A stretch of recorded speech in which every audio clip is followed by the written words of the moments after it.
y luego ya entramos a debatir. Muy buenos días. Vamos a dar comienzo a la reunión de la Comisión de Educación y Cultura del día de hoy, 29 de diciembre de 2001, con el siguiente orden del día, que pasa a ser el primer punto: lectura y aprobación, si procede, del acta de la sesión anterior. ¿Se aprueba el acta de la sesión anterior? De acuerdo. El señor secretario tiene que dar lectura al orden del día. Con la venia, señor presidente, paso a hacer lectura del orden del día. Punto número 2, preguntas con solicitud de respuesta ante la comisión. Pregunta 25, sobre previsiones en cuanto a la organización de la red de teatros de Extremadura en el año 2012, formulada por don Damián Beneito Pita. Registro de entrada 482. Pregunta 43, sobre los ejes sobre los que se debe girar el programa de aprendizaje a lo largo de la vida para jóvenes de 16 a 24 años y sobre dónde se desarrollará. Formulada por doña Inés Mireia Conejero Domínguez. Registro de entrada número 729. Pregunta 44. Sobre previsiones de la Consejería de Educación y Cultura en orden a potenciar la labor de los centros de profesores y recursos. Formulada por doña María Ignacia Ruiz de Gauna Burguillo. Registro de entrada 730.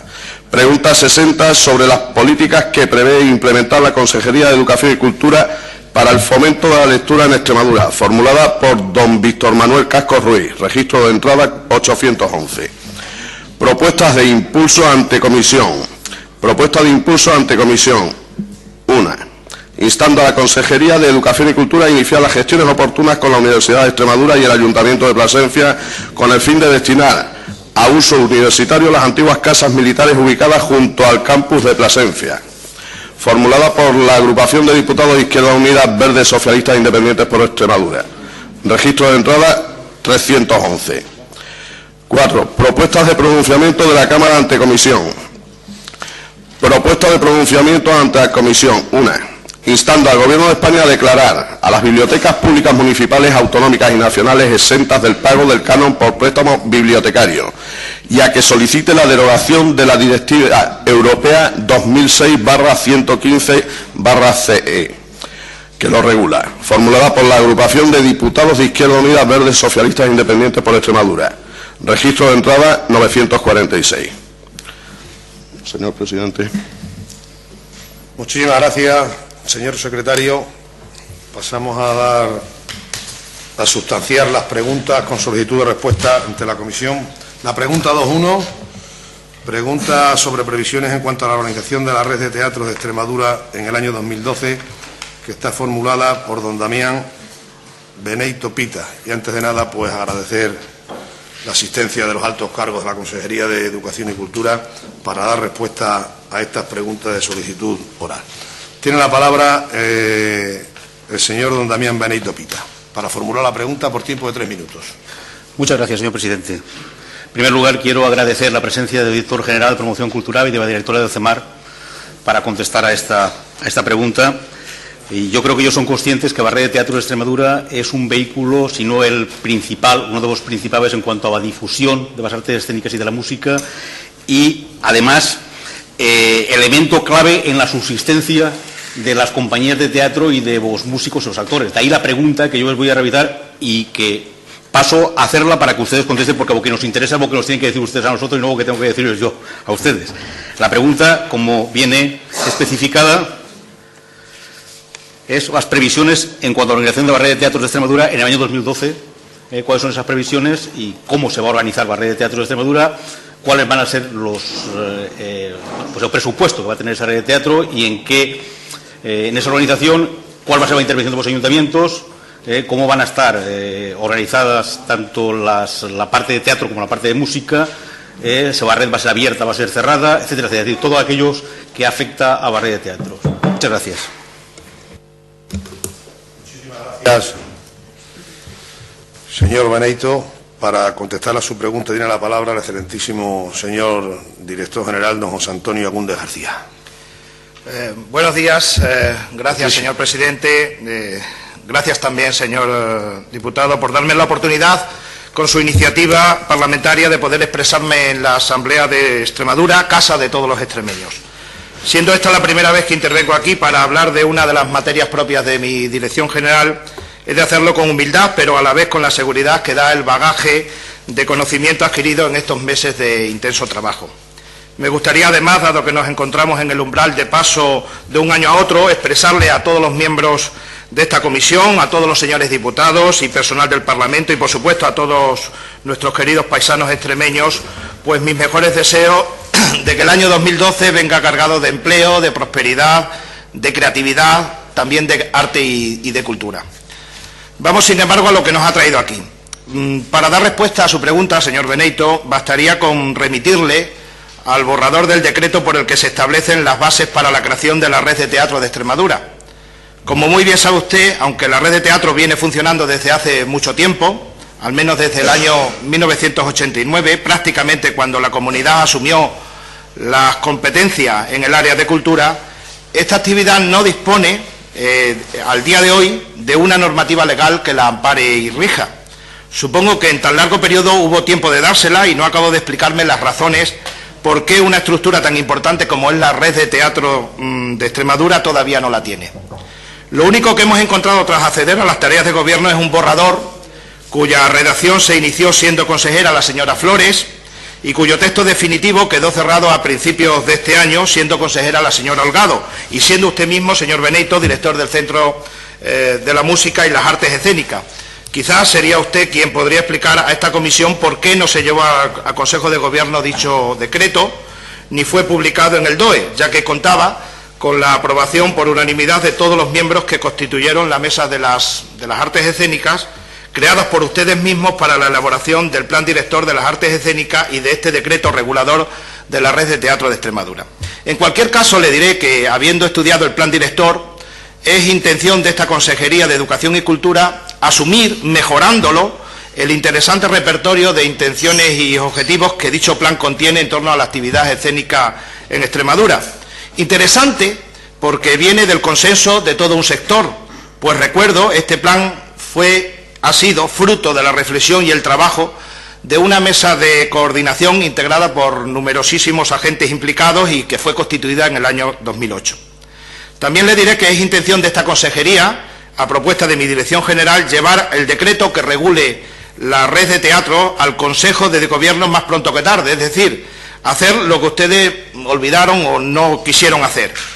Este decreto, una vez publicado en el DOE, será el marco que contribuirá a crear los mecanismos para que la red cumpla los criterios de servicio público, racionalidad económica y, sobre todo, de calidad, estableciendo métodos de evaluación y seguimiento y creando sistemas de coordinación entre los diversos agentes que intervienen en el sector. Para iniciar este proceso tenemos previsto reunir a esa misma mesa de las artes escénicas para hacer una revisión completa del texto borrador del decreto de la red de teatro antes de remitirlo al Consejo de Gobierno.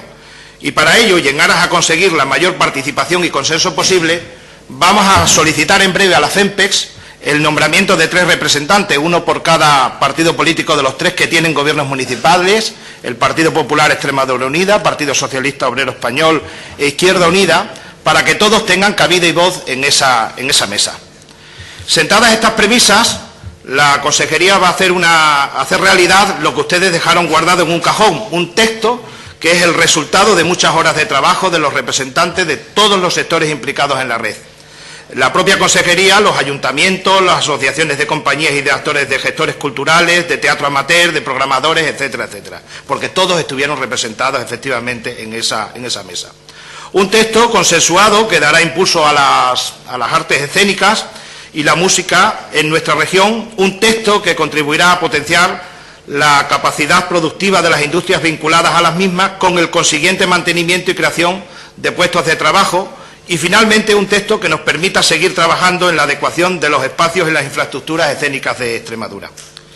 Pero tanto en cuanto no se apruebe ese decreto y el planeado proceso que le he expuesto llega a su término, desde la Dirección General de Promoción Cultural ya se ha puesto en marcha la red de teatros para el año 2012. Y usted tiene conocimiento de ello, pues no en vano ya le hemos dado respuesta por escrito a una pregunta que nos remitió en este sentido. Movido, no nos cabe la menor duda, por la lógica preocupación que le embarga como director que fue durante los 4 últimos años del Centro de la Música de las Artes Escénicas, puesto desde el que tanto ha tenido usted que hacer y decir. En fin, a finales de noviembre hemos puesto en marcha, en tiempo y forma, la red de teatro para el primer semestre del próximo año 2012. Atendiendo al motivo de su pregunta, la red se ha organizado siguiendo los pasos que a continuación detallaré, en atención no a usted, señoría, que sin duda los debe recordar, sino a los señores diputados de esta comisión que no tienen por qué disponer del mismo conocimiento que usted en esta materia por las razones aludidas. En primer lugar, y previamente, mediante carta, invitamos a las compañías de teatro y grupos de música extremeños a que nos enviasen sus ofertas, nombres de los espectáculos que presentan, las características de los mismos, los cachés que tienen, etcétera. También hemos admitido las ofertas de compañías foráneas que querían sumarse a la red de teatro. Con todo ello, se elaboró un dossier que presentamos en una reunión a los ayuntamientos y sus programadores para su evaluación. En esta reunión, incluso las compañías que preparaban en esos momentos sus espectáculos fueron invitadas a presentarlo. En segundo lugar, hemos establecido 2 periodos de programación para la red de teatro de Extremadura en 2012. Primer semestre, desde el 1 de febrero hasta el 31 de julio, y el último trimestre desde mediados de septiembre hasta mediados de diciembre, igual prácticamente que se venía haciendo. En tercer lugar, para el primer semestre se ha dado opción a los ayuntamientos a elegir hasta un máximo de 5 espectáculos entre los ofertados por las compañías de teatro y música. Eligiendo 2 espectáculos, la participación en el abono del caché será del 60% por parte de la Consejería de Educación y Cultura y del 40% por el ayuntamiento. Y eligiendo 3 o más espectáculos, las participaciones serán del 70% y el 30% respectivamente, con el interés de incentivar precisamente pues, que los ayuntamientos contraten más actuaciones dentro de la red. Y en cuarto lugar, una vez realizado el espectáculo, el ayuntamiento contrae la obligación de remitir al CEMAR un certificado de actuación y una ficha de valoración. Y como novedad, esto me interesa remarcarlo, una fotocopia compulsada de la factura emitida al ayuntamiento por la compañía de teatro, música o danza, para comprobar si el importe a abonar es el que corresponde en función al porcentaje a aplicar. Y esto lo hacemos así porque han denunciado repetidamente algunas compañías, se venían produciendo ciertas irregularidades y picarescas que del todo nosotros queremos erradicar. Irregularidades debidas especialmente a la existencia de una negociación a la baja de ciertas compañías con los ayuntamientos en las cantidades que estos deben abonarle, lo que supone, sin duda, un flagrante incumplimiento de las condiciones de participación en la red. Finalmente, la compañía deberá remitir a sí mismo pues, una ficha de valoración de la actuación que nos permitirá comprobar si el ayuntamiento contratante cumple con los requisitos que se le exigen como miembro de la red.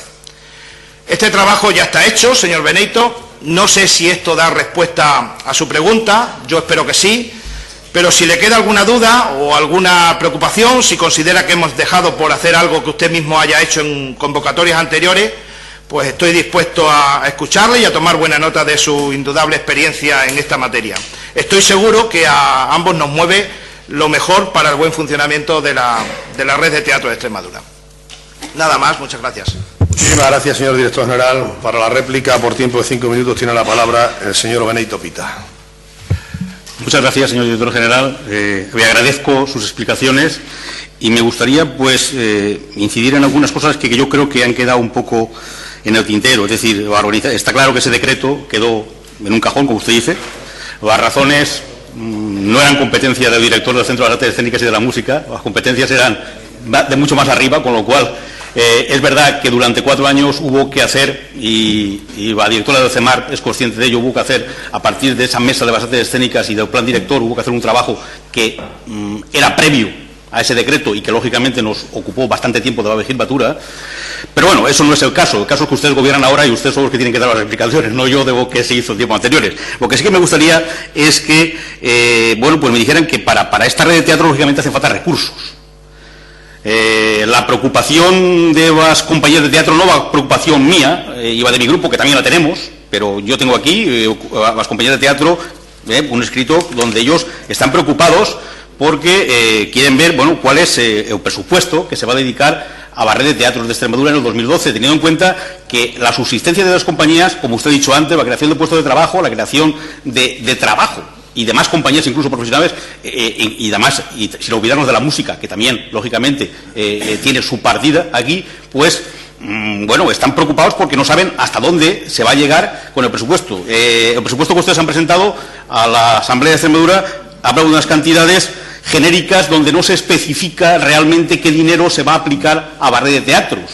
Con lo cual, a mí me gustaría que, si es posible, nos dijera usted qué dinero se va a aplicar concretamente a Barret de Teatros. Por claro, esa financiación de 60-40, 70-30, lógicamente, y 5 espectáculos máximo, supongo, en el primer semestre. En el último trimestre no sabemos cuántos serán los espectáculos que se puedan elegir. Supongo que se hará sobre la marcha, en función del presupuesto que haya.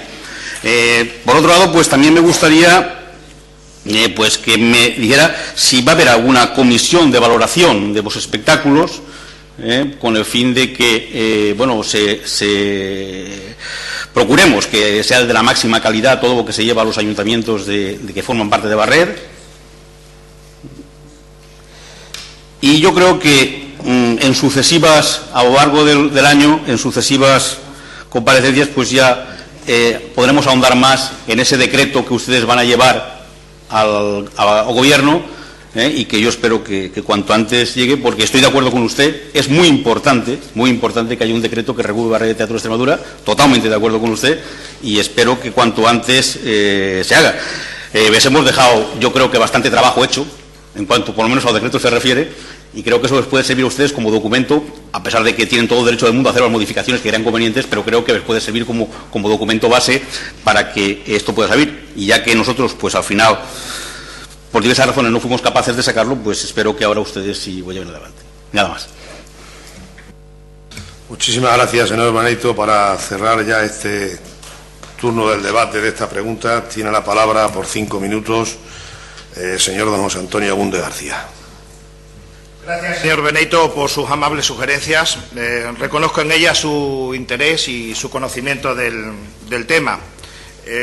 De todas formas, permítame decirle que entiendo que el inicio de esta nueva etapa puede haber planteado, quizás a usted, a su grupo, a determinados agentes del sector. Usted mismo hablaba pues de la preocupación existente en las compañías, algún sector también del público, pues haya planteado ciertas susceptibilidades, dudas, intranquilidades, incluso hasta angustias y agonías ante lo que se avecinaba con la llegada del Partido Popular al Gobierno de Extremadura, advenimiento al que se encargaron de darle en materia de cultura un tinte dramático y catastrófico de déjate que viene el lobo, o cuando venga el lobo. Y la verdad es que, señor Benito, aquí estamos intentando llevar adelante pues esas propuestas que hemos recibido, pero sobre todo, y quiero dejarlo claro, mejorándolas.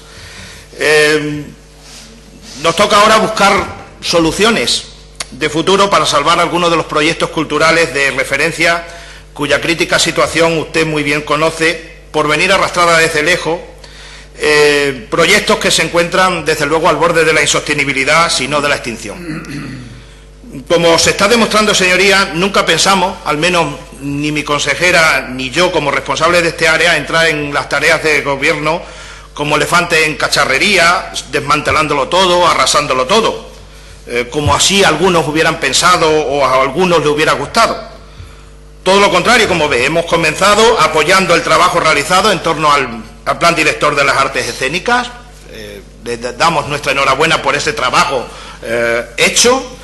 Tenemos el deseo de sacar adelante ese texto de un decreto que lleva negro sobre blanco casi un año y del cual sigo preguntándome por qué no lo hicieron cuando hubo tiempo para ello. Usted me ha dicho que, bueno, competencias superiores no pudieron o no quisieron sacarlo, en fin. Y ahora vamos a apoyar, estamos apoyando presupuestariamente, hemos convocado ya la Red de Teatro de Extremadura. Y es que, señor diputado, quítese de la cabeza eso de que el plan director, el decreto o la red son iniciativas suyas, que pertenecen al depósito cultural del Partido Socialista. No. Es cierto que fueron iniciadas y favorecidas por ustedes, pero son proyectos de todos los extremeños, porque han sido ellos los que nos han puesto aquí para llevarlos a cabo. Porque la cultura, como Extremadura, en palabras de nuestro presidente José Antonio Monago, en el discurso de investidura, no es de izquierda o derecha. Extremadura es de los extremeños y la cultura es de quien la quiere, la estima, la aprecia, la pone en valor de quienes quieren a los que la hacen y fomentan. Hace poco, en una inauguración, un artista se refería a esto: todo lo que necesitamos es que se nos quiera y se nos valore. Pues desde la política debemos contribuir a ello, a que el pueblo extremeño, mediante las herramientas que tenemos a disposición y las disponibilidades económicas que se nos pongan al alcance, conozcan a sus artistas, a sus actores, a sus músicos, a sus escritores, se reconozca en ellos y los valore hasta el punto de adoptarlos como su referente. La red de teatro, como muy bien ha dicho usted, es un magnífico punto de encuentro de Extremadura y los extremeños con sus compañías de teatro, con sus grupos de música, con su trabajo y su arte, y por eso es necesario apoyarla. Son 47 las localidades extremeñas que pertenecen con sus espacios escénicos a esta red, y 3 municipios más nos han solicitado su ingreso, y muy pronto valoraremos la posibilidad de que se sumen a la red, si sus infraestructuras reúnen las condiciones mínimas para su pertenencia. Porque este es otro tema: contamos con una magnífica red de espacios escénicos e infraestructuras teatrales creados por ustedes con mayor o menor acierto, y digo esto porque la misma necesita de unas dotaciones humanas, técnicas y de programación que son hoy, por los momentos de crisis en los que nos encontramos, más difíciles de conseguir y dotar. Se ha fallado en planificación, tenemos unos teatros estupendos que no podemos calentar, abrir sus puertas por falta de personal necesario, algunos de ellos sobredimensionados para el público que los visita, que han de realizar grandes esfuerzos para tener una programación continua y estable. Todos ellos verdaderamente son problemas que sin dudas nos preocupan. No quiero terminar mi intervención, señor diputado, sin darle en primicia algunos datos de lo que usted preguntaba. Algunos sucintos datos sobre las solicitudes recibidas, puesto que el plazo terminó el pasado día 12 de diciembre, sobre la participación de ayuntamientos, compañías y grupos en la red de teatro para el primer semestre de 2012. Los recursos presupuestarios... Por favor, le ruego que sea breve porque ha consumido ya su tiempo. Brevísimo, señor presidente. Hemos recibido 47 localidades, de las 47 localidades pertenecientes a la red, datos de 42. Curiosamente, los ayuntamientos que han respondido han sido el 90%. Precisamente 5 de los que no han respondido en esta ocasión o no han podido concurrir a esta convocatoria, los 5 tienen gobierno socialista. Las cifras prácticamente de compañías son similares. Y en cuanto a los recursos, vamos a aplicar prácticamente los mismos que aplicaron ustedes el año pasado. Absolutamente los mismos, sabiendo y conociendo que son precisamente los ayuntamientos los que con un interés y con un esfuerzo en muchos casos importante, son los que solicitan esa venida de grupos, de compañías de teatro, de compañías de música a sus escenarios. Es decir, nosotros daremos respuesta a esas demandas que tienen los ayuntamientos. Nada más. Muchas gracias, señor Benito. Espero que ese interés siga manteniéndose y que podamos seguir trabajando juntos en favor de la red de teatro. Muchísimas gracias, señor director general de Promoción Cultural. Pasamos a formular la segunda pregunta y para ello tiene la palabra la portavoz del Grupo Socialista, la ilustrísima señora doña Inés Mireia Conejero Domínguez. Muchas gracias, señor presidente. Por tiempo de 3 minutos. Muchas gracias. Buenos días. En la comparecencia de la señora consejera de Educación de Cultura que tuvo lugar en esta sala el día 3 de octubre, pudimos escuchar que este curso se iniciaba con un programa de reducción del abandono escolar temprano, confinanciado por el Ministerio de Educación del anterior Gobierno del Partido Socialista Obrero Español. Programa que pivotaba sobre 3 ejes básicos, según la consejera. Es lo que nos trae hoy aquí la pregunta que le paso a leer. ¿Cuáles son los ejes sobre los que ha de girar el programa de aprendizaje a lo largo de la vida para jóvenes de 16 a 24 años y en qué lugares se desarrollarán? Muchas gracias, señora portavoz. Para dar respuesta a su pregunta, por tiempo de 10 minutos, tiene la palabra el director general de Formación Profesional y Educación de Adultos, ilustrísimo señor don Alejandro Hurtado Julián.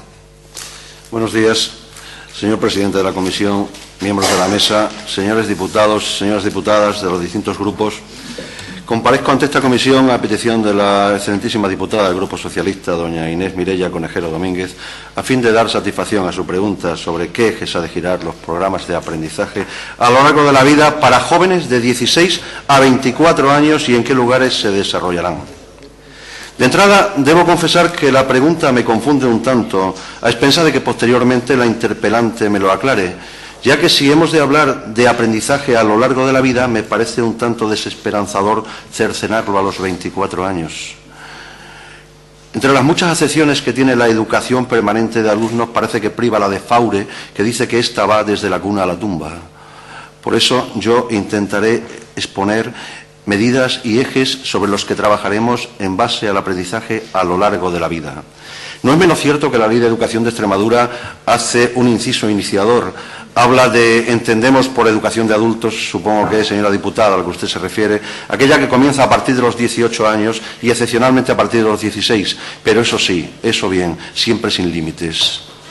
Ya decía Comenius en el siglo XVI que representaba a todo el mundo como una escuela para el género humano y decía que el aprendizaje es el instinto humano más básico.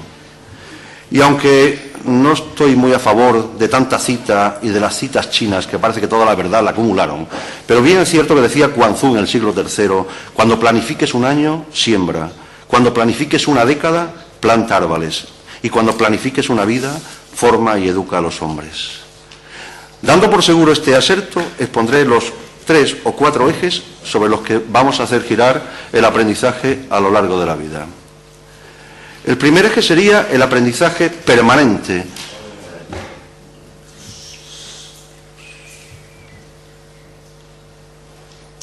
Siguiendo las palabras de Delors, presidente de la Comisión, sería aprender a vivir juntos, aprender a conocer, aprender a hacer y aprender a ser. Aprender a vivir juntos en que las sociedades locales han de aceptar que tanto los inmigrantes como la población nativa aprendan a convivir. Y por ello vamos a fomentar el principio de la convivencia en todas las acciones educativas que surjan y nazcan de esta Consejería de Educación y de Cultura. Aprender a conocer, métodos adecuados en la búsqueda, análisis y tratamiento de la información. Aprender a hacer, actitud que aprenden a adaptarse y participar en las nuevas situaciones profesionales que hoy surgen.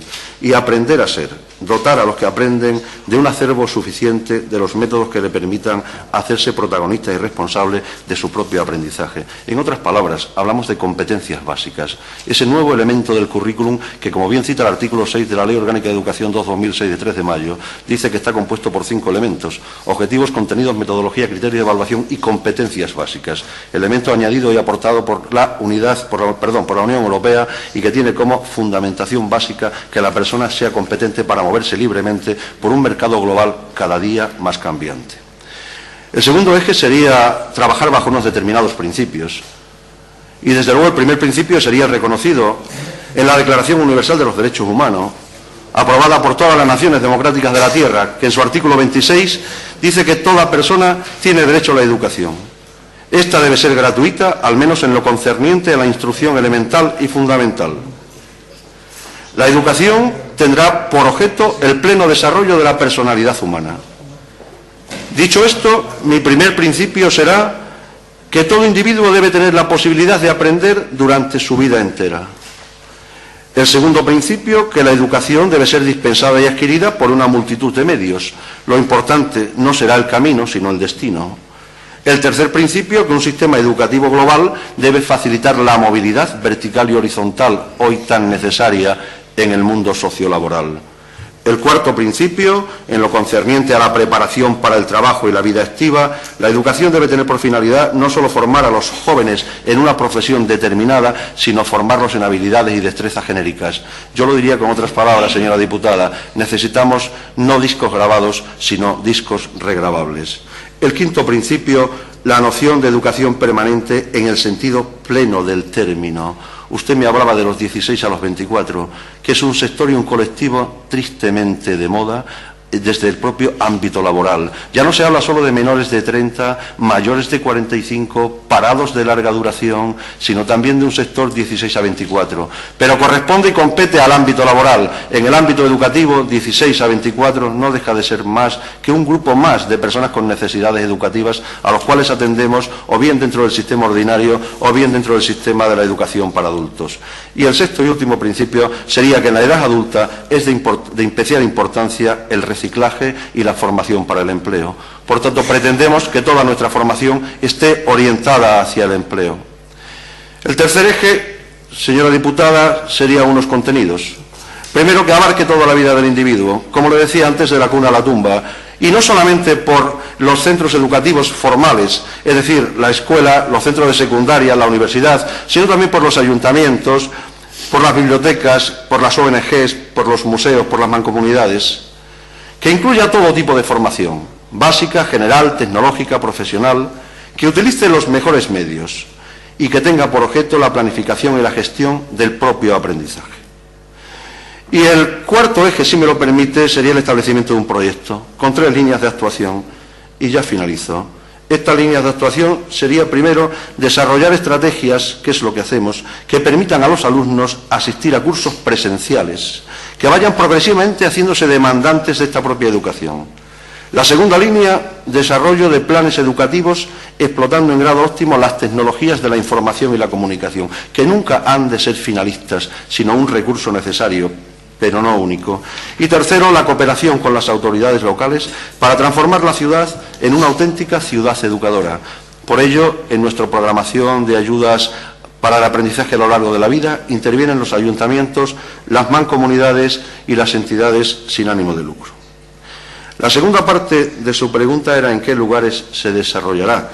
Ya le citaba que, aparte de los centros educativos ordinarios, fundamentalmente los IES y los IESOS, desde luego tenemos, como usted bien sabe porque es público, unos centros específicos para la educación de adultos, que son los centros de educación para personas adultas, los CEPAS, las aulas de educación para personas adultas, las AEPAS, los propios institutos de educación secundaria que tienen programas para enseñanza de adultos, algunos programas de cualificación profesional inicial destinados especialmente a adultos y, por último, los programas que, celebrados entre ayuntamientos y mancomunidades, y este año el número de 429, han atendido a 5.148 personas. Nada más y muchas gracias. Muchísimas gracias, señor director general. Tiene la palabra para la réplica por 5 minutos doña Inés Mireia Conejero Domínguez. Muchas gracias, señor presidente. Señor Hurtado, no me ha contestado a lo que le he preguntado. En algo no nos hemos entendido. Y le preguntaba por un corte de edad. O sea, estamos de acuerdo en lo que ha dicho usted con respecto a otras edades. Estamos claros que estamos de acuerdo. Mire, en primer lugar, sí quiero reiterar una demanda que se hizo en la anterior Comisión de Educación que hizo este Grupo Parlamentario Socialista Regionalista, respecto a que lamentamos que no pueda tener en su agenda la señora consejera un hueco para asistir a esta comisión que se celebra únicamente una vez al mes, estando seguros de que lo tendrá y que lo tendrá en cuenta, porque sabe que hay muchos temas más a tratar para llevar adelante más comisiones.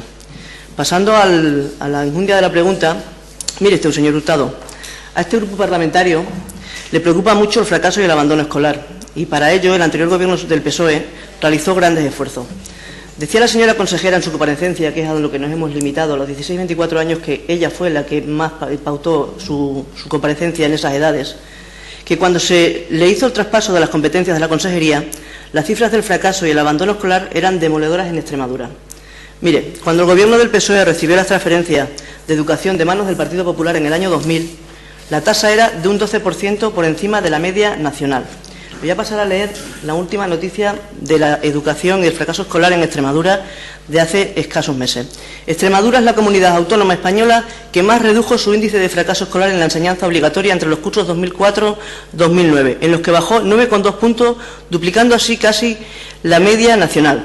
Se situó en 4,7 puntos según los últimos datos disponibles en el Ministerio de Educación. Todo esto teniendo en cuenta que eran tiempos de bonanza en la economía española y que los jóvenes dejaban sus estudios y marchaban a trabajar en la construcción y al sector servicios, puesto que les ofrecían grandes sueldos. Por todo esto, la Junta de Extremadura la Ley de Educación de Extremadura, que se estableció con el Partido Socialista y el apoyo del Partido Popular, todo se ha dicho de paso, estableció que todas las personas tuviesen derecho al aprendizaje a lo largo de la vida. Para hacer efectivo este derecho, la Administración promovía ofertas de aprendizaje presencial, semipresencial, que dice usted ahora, y online, que dice también usted que ahora. En Extremadura existe ya una red pública de centros específicos de educación de personas adultas, compuesta por 21 centros CEPA y 36 aulas dependientes de la Consejería de Educación, como usted bien apuntaba hace un momento. A partir de este curso que ustedes dirigen, veremos esa racionalización de la oferta educativa de la que hablaba la consejera, la mejora de la red de centros de la que también hablaba, la mejora de la estructura organizativa, la regularización de las pruebas libres para obtener el título de bachillerato directamente, la utilización de los institutos para la impartición de enseñanza de FP, que lleva toda la vida. Y todas esas mejoras que ustedes ofertan a los jóvenes extremeños entre 16 y 24 años y otras edades.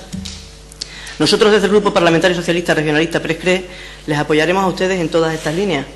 Todo será cooperación con ustedes y no tendrán ningún problema si de verdad llevan adelante estas líneas. Muchas gracias, señor director. Muchísimas gracias, señora diputada. Para mirar el debate y contestar a esta pregunta, tiene la palabra don Alejandro Hurtado Julián por 5 minutos. Muchas gracias, señora diputada. Ahora ya me ha concretado usted más la pregunta porque al principio me despistaba. Me preguntaba usted por ejes y no por acciones. Si es por acciones, ahora ya puedo centrarme. Me dice ciertamente la mala situación en la que se encuentran educativamente hablando muchos jóvenes de 16 a 24 años y yo lo ratifico. Pero ya le digo, no fui yo quien me inventó la LOSE. La especial situación de desempleo y desmotivación de un importante sector de la población de esta edad ha dado lugar a la aparición de un nuevo grupo de estudio sociolaboral, no solo menores de 30, mayores de 45, parados de larga, también de jóvenes, desgraciadamente muchos, tristes protagonistas del fracaso escolar y del abandono escolar temprano. ¿Producto quizá de una sociedad permisiva que ni premia ni sanciona? ¿Que desconoce el éxito si éste no va ligado a la posesión, a la tenencia o al poder? ¿Que teme reconocer el fracaso, el abandono o el desdén? ¿Que no fomenta el orgullo y el placer de ser, del saber, por encima del verbo tener? ¿Producto quizá de poner en quiebra los valores que la humanidad amasó a lo largo de siglos? Conceptos como disciplina, esfuerzo, respeto, escasez, prudencia, orden, jerarquía, obligación, deber, ¿son acaso denostables? ¿Es casualidad que el decreto 50/2007 de Derechos y Deberes de los Alumnos, que no aprobó mi grupo, contenga 3 páginas de derechos y media de deberes? Debemos recapacitar todos y, entre tantos, ponernos a trabajar. Yo le doy datos, señora Mireia Conejero, sobre lo que se está haciendo en educación de adultos. Desde luego, nosotros no descubrimos América ni en 5 meses hemos cambiado todo lo que ustedes hicieron. Y, naturalmente, todo lo que ustedes hicieron no está mal. Muy al contrario, la mayoría está muy bien y yo se lo aplaudo. Nosotros intentaremos lo que está bien mantenerlo y lo que es mejorable mejorarlo. La oferta del Servicio de Educación de Adultos de la Dirección General que tengo el honor de presidir oferta estas 3 áreas de actuación: educación para personas adultas en presencial y a distancia, y en concreto y en especial atención también, como no, a estos jóvenes de 16 a 24 años que abandonaron el sistema educativo y que se encuentran un tanto perdidos.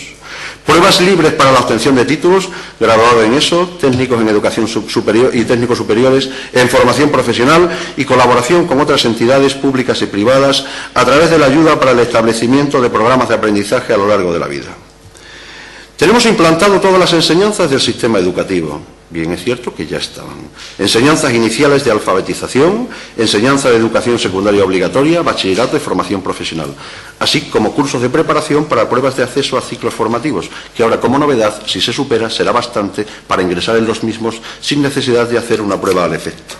Estas enseñanzas están pensadas para que las personas adultas puedan compaginar su vida laboral, familiar y social con su participación en el sistema educativo. Sus principales características son la modularidad y no, por tanto, el cerramiento en el tiempo. Además, tenemos la posibilidad de que en el último trimestre de curso de los ciclos formativos, donde los alumnos cursan el módulo de formación en centros de trabajo y, por tanto, queda libre el aula, con carácter voluntario podrá el profesorado incorporarse para ofertar módulos correspondientes a las personas que se apunten dentro de las enseñanzas de personas adultas. Están ofertadas 2 modalidades, como usted bien ha dicho, presencial y a distancia, además de la online. Esta última, online pura, esta última a su vez dividida en semipresencial y a distancia pura. La modalidad presencial es el método utilizado tradicionalmente, por el cual se ofrece al alumnado una red de centros y aulas de centros de adultos en IES.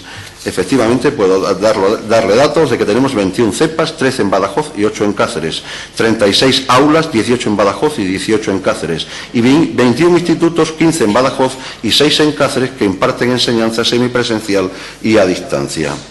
En concreto y en particular, y como gran novedad, quisiera decirle, señora Conejero, que hemos hecho, vamos a ver, en primer lugar iba a decir lo que hemos podido, pero bueno, es así. Para los PCEPIs había una dotación de 600.000 euros, pero ustedes tuvieron a bien, por arte de birlibirloque, trincarlos para pagar las deudas del año 2010 y quedaron solo 100.000 euros. Por tanto, no se pudieron hacer los PCEPIs en las organizaciones no gubernamentales, es decir, los talleres específicos, es decir, precisamente para los alumnos con deficiencias psíquicas o motóricas. Hemos incorporado una cuestión nueva que creo dar respuesta definitiva, aparte de todo lo que usted ya conoce, para la educación de adultos y la atención a los alumnos de 16 a 24 años, que son las acciones formativas en IES, que las vamos a realizar de forma conjunta con el SESPE, con la Dirección General de Formación para el Empleo. Ya se han iniciado en 19 institutos, en 19 IES, con profesorado de los centros, con profesorado del sistema educativo. Se dará atención a desempleados o a personas que salieron, como usted bien dice, del sistema educativo para acudir a la llamada de la sirena fuera de la construcción o fuera de cualquier otro lugar, para que vuelvan y se reinserten, porque tenemos una cosa clara. En este mundo global, donde los elementos de la oferta son prácticamente genéricos, donde los precios de las materias primas son iguales para todos, donde los mercados son globales, el único elemento diferenciador es precisamente la productividad, y la productividad va asociada a la formación. Por tanto, nuestro único camino para crecer es la formación de nuestros trabajadores, formación, instrucción y educación. Y ahí estamos, señora Conejero, ponemos en ello toda nuestra alma. Muchísimas gracias. Muchísimas gracias, señor director general. Pasamos a formular la pregunta 2.3 y para ello tiene la palabra la ilustrísima señora doña Ignacia Ruiz de Gauna Burguillos. Muchas gracias, señor presidente. De todos es conocido que nuestra comunidad cuenta con 18 centros de profesores y recursos, 9 en la provincia de Badajoz y 9 en la provincia de Cáceres, en los que trabajan en el actual curso escolar 82 asesores y asesoras. La labor realizada por estos centros es encomiable, ya que han realizado alrededor de 1.900 actividades formativas al año, lo que ha permitido formar a un buen número de profesionales, en concreto a 29.754 personas. Creo, por tanto, que es justo reconocer el excelente trabajo que se ha venido desarrollando y ahora le corresponde a la Administración educativa seguir apostando por la formación permanente del profesorado a través de los centros de profesores y recursos. Por ello, quiero que me conteste a la siguiente pregunta. ¿Cómo piensa la Consejería de Educación y Cultura potenciar la labor de los centros de profesores y recursos? Muchas gracias, señora diputada. Para dar respuesta a su pregunta, por tiempo de 10 minutos, tiene la palabra el secretario general de Educación, el señor don César Díez Solís. Muchas gracias, señor presidente. En primer lugar, quiero agradecer sinceramente la pregunta que me formula la ilustrísima señora diputada María Ignacia Ruiz de Gauna para hablar realmente de lo que interesa al sistema educativo extremeño, a los centros de profesores. Hemos hablado mucho de centros de profesores, pero no realmente en lo que interesa como tales centros de profesores. Sabe usted que el profesorado es piedra angular del sistema educativo extremeño y que, por tanto, su formación es la principal y esencial garantía para una mejora de la calidad del sistema educativo. Y además le recuerdo que la LES, tanto como la LOE, en su normativa dice que la formación permanente del profesorado constituye un derecho y una obligación de todo el profesorado y además una responsabilidad que asumimos plenamente de la Administración educativa. Dicho esto, tengo que decirle, señora diputada, que desde su creación en el año 1984 y posteriormente mediante Real Decreto 1693-95, ya como tales centros de profesores y recursos, estos centros han sido la máxima referencia para la formación continua de nuestros profesores. Si bien tanto el modelo como la estructura de la red extremeña de formación del profesorado no han variado sustancialmente a medida que han ido ampliándose y diversificándose las necesidades formativas de nuestros profesores. Esta es la causa, sin duda, por la que este Gobierno entiende debe darse un giro importante al sistema de formación de los profesores extremeños, lo que nos permitirá una mayor adaptación a los tiempos actuales y de esa forma cubrir con la máxima eficacia los objetivos que en materia de formación tiene planteado nuestro sistema. El sistema de formación del profesorado arrastraba, según nuestra opinión, las siguientes disfunciones. Primero, había falta de comunicación en la red de formación, lo que provocaba solapamientos e infrautilización de recursos de la misma. Esta era la deficiencia más evidente. Disponemos de una red de formación, pero nos habíamos olvidado de la primera palabra, red, para centrarnos en la segunda, formación. Se impartía formación, sí, pero de manera poco racional. Dentro del sistema, la información debería fluir en orden ascendente, descendente, horizontalmente, y esto, señora diputada, no se estaba haciendo. En segundo lugar, hay una dispersión de las actividades de formación online, ya que hasta ahora se venían ofertando de manera independiente y no coordinada por los CPRs. Si las mismas se desarrollan a distancia, los centros de profesores deberían estar coordinados en este tipo de actividades más que en ninguna otra, y no tener en cuenta el criterio geográfico a la hora de seleccionar los profesores inscritos. Y en tercer lugar, otra importante deficiencia que hemos encontrado en el sistema de formación del profesorado es la falta de datos en cuanto a la evaluación de la calidad y rentabilidad del sistema, que esto estaba contemplado, como usted sabe perfectamente, en el decreto 69/2007 por el que se regula el sistema de formación permanente del profesorado en Extremadura. Se imparte formación, pero ¿sabemos de qué calidad es la misma y cómo perciben los docentes esta formación? ¿Se ha tenido en cuenta la calidad de los ponentes que participan en la formación a la hora de la futura selección? ¿Sabemos cuánto nos cuesta formar un docente de una u otra especialidad o en qué CPR se trabaja de forma más eficiente? Toda esta información es, desde luego, muy necesaria, y no solo es necesaria a nivel de actividad formativa, sino que tiene que tratarse estadísticamente para la obtención de datos y la aplicación de las medidas correctoras frente a la desviación respecto a los objetivos fijados anteriormente. Señora diputada, creo que usted lo sabe, pero se lo recuerdo, el pasado 30 de noviembre, según el calendario previsto, y aprovechando unas jornadas para coordinación de TIC en centros de secundaria, celebradas en Mérida, Palacio del Congreso, fue presentado el nuevo portal de formación del profesorado, así como las mejoras que serán puestas en marcha en la red de formación del profesorado de Extremadura. La plataforma de formación del profesorado, que usted puede encontrar perfectamente en formación.educares.es, pretende ser el punto de referencia donde se centralice toda la información sobre dicha formación, hasta ahora dispersa en las distintas páginas de los 18 CPR existentes en la región. De esta forma, a la vez que los CPR dejan de estar ciegos respecto a la formación que se oferta en otros CPR cercanos, el docente logra obtener toda la información necesaria para formarse desde un único sitio web, lo que redundará sin dudas en un incremento de las participaciones formativas, así como de la utilización más eficiente de los recursos existentes en la red. Pero también el citado portal contará con un servicio de sindicación RSS que permitirá al docente, una vez suscrito al mismo, recibir toda la oferta formativa existente y que coincida con el perfil que previamente el docente ha introducido, de tal manera que el sistema avisará al docente únicamente de las actividades que puedan interesarle.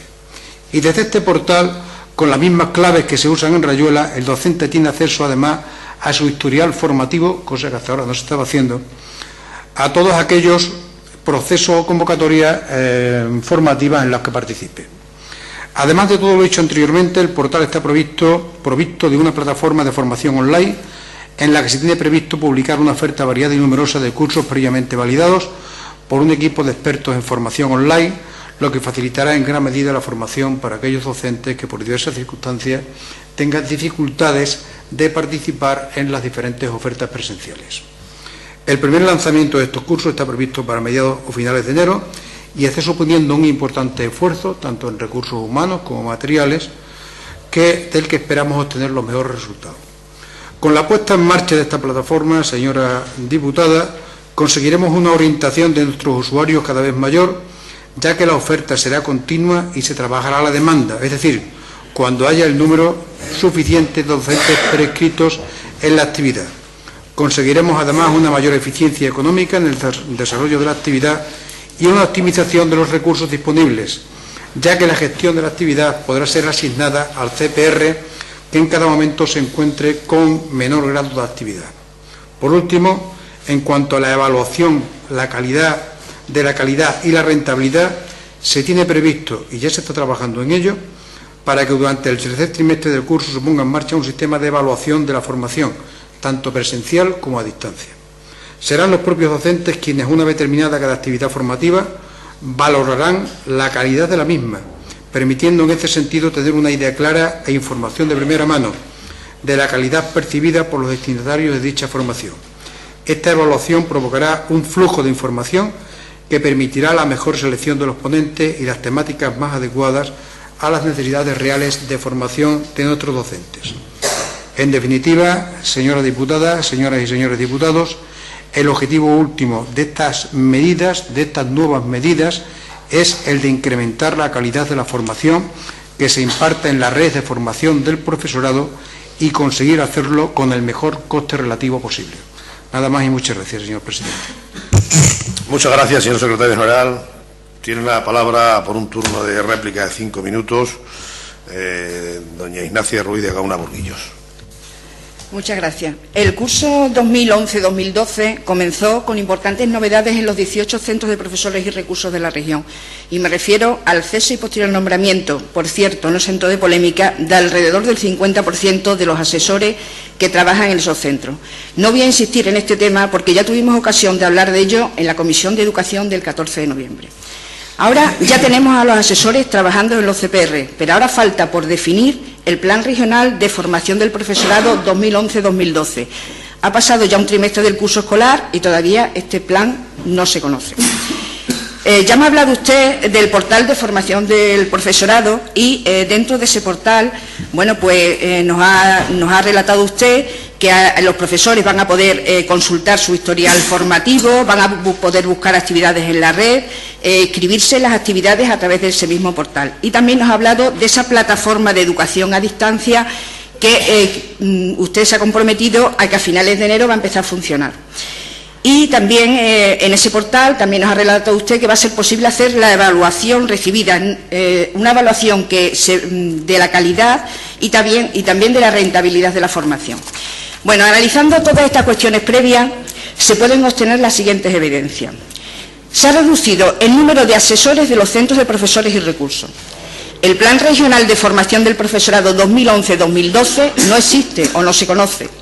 Hay una apuesta firme por la formación online con el objetivo de reducir el número de asesores. Se va a evaluar la rentabilidad de la formación con el fin de comprobar si resulta más rentable la formación impartida a través de la iniciativa privada mediante empresas u organizaciones que la procedente de la iniciativa pública a través de los centros de profesores y recursos. En los presupuestos de nuestra comunidad para el año 2012, el programa 221B, Formación de Profesorado de Educación, ha sido reducido considerablemente, en concreto un 20,88%, lo que supone alrededor de 2 millones de euros de bajada. La reducción más significativa corresponde al capítulo 1, gastos de personal. Es curioso esta disminución del presupuesto cuando ustedes han anunciado que van a incluir en los planes de formación al profesorado de los centros concertados, por lo que podemos concluir que tendremos menos presupuesto para formar a un mayor número de profesores y profesoras.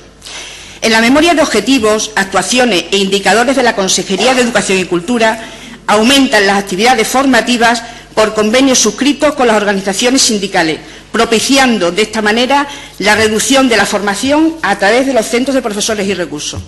Por lo tanto, todo esto me lleva a pensar que el objetivo que se pretende es acabar con la mayoría de los centros de profesores y recursos de la región, sustituyendo la formación presencial por formación a distancia o por formación realizada por empresas, organizaciones sindicales, organizaciones no gubernamentales, etcétera. Para finalizar, quiero que me aclare cuáles son las intenciones de la Consejería con respecto al futuro de los centros de profesores y recursos y al futuro de la formación de profesorado en nuestra comunidad. Muchas gracias. Portavoz, para cerrar este turno de preguntas, Tiene 5 minutos para la réplica el señor secretario general de Educación. Muchas gracias, señor presidente. Bueno, yo agradezco en primer lugar a la señora diputada que no entre de nuevo en el jardín de la remodelación y reestructuración de los centros de profesores, porque creo que fue perfectamente respondida en su momento por la directora general de personal docente, que puso en evidencia realmente que las convocatorias eran unas convocatorias, en fin, un poco extrañas, que en ningún momento llegaban a cubrir las necesidades de los DPR. Ya se les dijo que solamente se cubría el 5% de media de todas estas convocatorias y que después de hacer las convocatorias ustedes ni siquiera cubrían los puestos que habían seleccionado por las mismas. Pero no quiero entrar en ese asunto y si quiere usted entramos perfectamente. Yo le agradezco, por tanto, que no haya entrado y le digo que el Gobierno de Extremadura tiene perfectamente presentado el plan de formación del profesorado, que no podía ser de otra manera, tal como se prescribe en el decreto 69/2007. Si usted entra en la plataforma educativa a la que le he hecho mención anteriormente, puede ver perfectamente cuál es el plan de formación de los centros de profesores y recursos para el curso 2011-2012, donde ya en este momento y con independencia de que va a haber una nueva apertura, como sucede además todos los años, aproximadamente en el mes de marzo, ya están programadas 1.062 actividades formativas. Pero yo le invito a usted a que entre en esta plataforma de gestión, que pinche en el epígrafe correspondiente y pueda usted comprobar cómo este Gobierno hace sus deberes y ha presentado el plan de formación de nuestros profesores. Les recuerdo que en otros tiempos el plan de formación de profesores se presentaba prácticamente cuando se habían acabado todas las actividades. Se presentaba en papel en el mes de mayo, cuando habían acabado todo el periodo de formación de nuestros docentes. Y ha mencionado usted al presupuesto. Mire usted, yo presumo que todos los diputados que forman parte de esta Comisión de Educación tienen tiempo suficiente para estudiar los presupuestos que ha presentado el Gobierno regional, por lo menos así se hacía en la época en la que yo era portavoz de Educación de la oposición en ese momento, del Grupo Popular. Debe usted estudiarse mejor los presupuestos regionales, señora diputada, porque usted ha dicho que faltan 2 millones de euros en el programa 221B de formación del profesorado de educación. No es cierto, yo le invito, y si quiere usted luego vemos los presupuestos que ha presentado el Gobierno regional, presupuestos que ha presentado en tiempos de gran dificultad, en tiempos de crisis, y que también tienen la derivación de la deficiente gestión presupuestaria de los anteriores gobiernos, tanto de ustedes en Extremadura como del Gobierno central en Madrid. Y les digo, señora diputada, que hay una importantísima apuesta de este Gobierno por la formación del profesorado. Ya se lo he dicho antes, es una prioridad absoluta, porque así se contempla en la Ley de Educación de Extremadura. Pues bien, señora diputada, en los presupuestos del año 2012, el programa 221B, formación del profesorado, tenía, le digo lo que tenía en el año 2011, 3.842.884 euros, y este año tiene una dotación presupuestaria de 4.202.003 euros. Es decir, ha habido un incremento del 9,3%, señora diputada. Por eso me extraña que usted saque aquí estos números. Un incremento del 9,3%, lo que además compensa la fuerte reducción que ha experimentado este programa y que yo he criticado también en esta comisión en cursos anteriores. Por tanto, yo le invito, señora diputada, a que usted se estudie, porque además es su obligación, los presupuestos presentados por este Gobierno en la Cámara Autonómica. Y ha mencionado también la reducción del personal en los CPR. Yo tengo que decirle que tras un estudio pormenorizado se ha procedido en este sentido, y es cierto, a una reducción significativa del número de asesores para evitar duplicidades y optimizar recursos. Ya les dijo la directora general de personal docente que había 3 asesores incluso más con la misma especialidad, o que había asesores de inglés que eran especialistas en matemáticas. Esto, desde luego, nosotros no lo podíamos, de alguna manera, mantener. Hemos pasado, evidentemente, de 91 a 83, el número de asesores y directores, lo que ha supuesto una reducción aproximada del 10%. No obstante, tengo que decirle que a pesar de esta reducción, de esta reestructuración acometida y el necesario proceso de adaptación de los nuevos directores y asesores, la actividad formativa en la red de formación, lejos de reducirse, se ha incrementado significativamente, lo que demuestra fehacientemente la infrautilización de los recursos que venían produciéndose con el anterior Gobierno y lo acertado de la decisión que ha adoptado el Gobierno actual. El estudio comparativo entre la actividad de la red de formación entre el último cuatrimestre de los años 2010 y 2011 nos indica que dicha actividad, ya sea medida en número de docentes formados, de actividades desarrolladas u horas de formación, ha experimentado un incremento considerable, señora diputada. Así, en número de actividades, estoy comparando el último cuatrimestre de 2010 y 2011, en número de actividades se desarrollaron 349 en el 2010 y 384 en 2011. Ha habido un incremento del 10,03%. En número de docentes formados hemos pasado de 8.350 docentes formados a 8.517, lo que significa un incremento del 2%. Y en número de horas de formación hemos pasado de 7.022 horas a 7.957 horas, lo que quiere decir que hemos incrementado esta cifra nada más y nada menos que en el 13,32% en el último cuatrimestre. Y le podría poner algunos ejemplos. Por ejemplo, un CPR, el de Jerez de los Caballeros, le digo por un CPR de nivel distinto al de los que son CPR más grandes, pues en Jerez de los Caballeros, por ejemplo, se han duplicado las actividades en horas y en docentes formados. O en el CPR de Mérida, que es un CPR de referencia, se ha incrementado un 15% las actividades, un 10% las horas de formación y un 4,17% los docentes formados. Creemos que es un esfuerzo importante el que estamos haciendo en materia de formación de nuestros profesores, no solamente, como le decía, en presupuestos, que se han incrementado notablemente, sino en cuanto a la actividad formativa de los centros de profesores, que se va a incrementar con este portal de formación. Discúlpeme, señor secretario general. Termino, señor presidente. Sea usted tan amable de ir recortando, que ha consumido usted su tiempo. Termino, señor presidente, indicándole solamente una última cuestión, que ya en este plan de formación que le he presentado y que usted puede consultar perfectamente en el portal formativo de la plataforma de formación del profesorado, verá usted que hay nuevas líneas, dos nuevas líneas que para nosotros son muy importantes. Una es la formación de directores, la formación de directivos en nuestros centros, que creemos que es fundamental para conseguir la mayor autonomía de los centros, y la otra son las medidas para el desarrollo de la implantación de la Ley de Educación de Extremadura, lo que va a provocar nuevas necesidades formativas en nuestros profesores. Así que, de hecho, esto creo que se ha respondido a su pregunta, pero si quiere usted, en lo sucesivo, seguimos hablando de formación de nuestros profesores. Nada más y muchas gracias, señor presidente. Muchas gracias, señor secretario general. Pasamos a formular la pregunta 2.4 y para ello tiene la palabra el ilustrísimo señor don Víctor Manuel Casco Ruiz. Muchas gracias, señor presidente.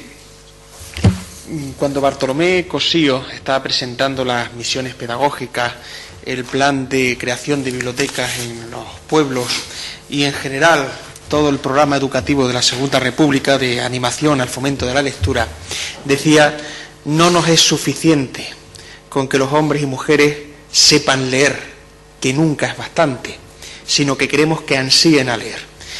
Por desgracia, nosotros vivimos en un país y en una comunidad autónoma donde se sigue leyendo poco.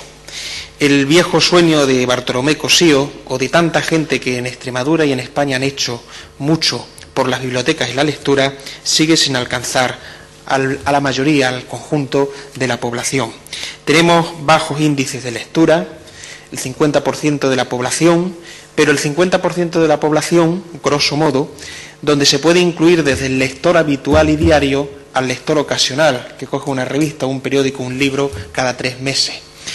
Donde además nos encontramos que las lecturas, por ejemplo, de divulgación científica, o de historia, o de arqueología, es decir, aquello que da además un conocimiento, que no es simplemente leer una novela de Harry Potter, por ejemplo, sino que consiste en adquirir conocimiento, estamos incluso muy por debajo de lo que es la media nacional y muy por debajo, desde luego, en relación con lo que es la media europea.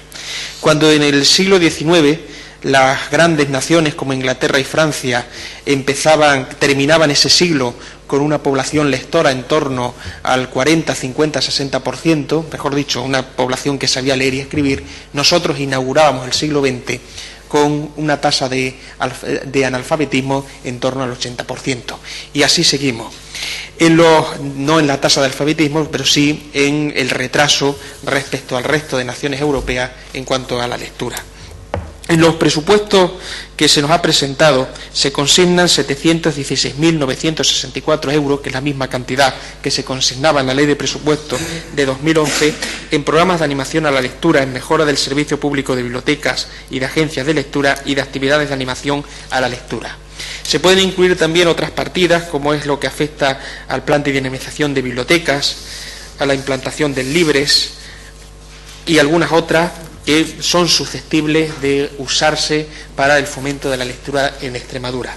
Y en ese sentido sí me gustaría saber, por parte de la Consejería de Educación y Cultura, cuáles van a ser las dinámicas, las políticas que se van a implementar para animar a la lectura en Extremadura, para fomentar la lectura en nuestra región.